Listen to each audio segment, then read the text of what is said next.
Nadine Foucard souffre d'une sclérose en plaques depuis presque 30 ans. Aux côtés de Claude, son mari, elle doit affronter un quotidien difficile. Les symptômes de sa maladie auto-immune se sont aggravés. Ça va bien, mais quand on est fatigué, qu'on ne peut pas avancer du tout, marcher, des chutes, perte d'équilibre et tout ça, des chutes qu'on fait. Quand on tombe dans la rue, il n'y a personne qui vient vous aider. La solitude face au handicap, c'est une autre facette de la maladie pour Nadine. Pour elle et son époux, leur situation n'est pas reconnue par la société. C'est une sensation bizarre de... Je ne vais pas dire délaissé pour compte, mais elle n'a pas demandé d'avoir cette maladie-là, c'est compliqué. Ce que demandent en priorité Nadine et Claude, c'est un nouveau mode de calcul de l'allocation adulte handicapé. Aujourd'hui, les revenus du conjoint sont pris en compte, avec pour conséquence un montant revu à la baisse.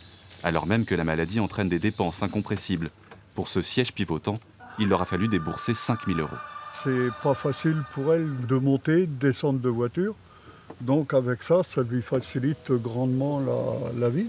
Pour son allocation adulte handicapé, Nadine perçoit actuellement 386 € contre 903 pour le montant forfaitaire. Elle attend que l'État corrige ce qu'elle estime être une injustice. Mon mari et moi, c'est pas la même chose, quoi. Qu'ils ne prennent pas en compte que les couples mariés aient chacun leur argent. Financièrement, on s'en sort. Je ne vais pas dire que le contraire, ce serait mentir. Mais c'est vrai que si elle touchait l'allocation entière, ça nous permettrait d'avoir un meilleur confort au quotidien pour elle. Claude et Nadine Foucard espèrent que leur voix sera entendue. En France, 270 000 personnes en situation de handicap en couple perçoivent une allocation réduite ou en sont totalement privées.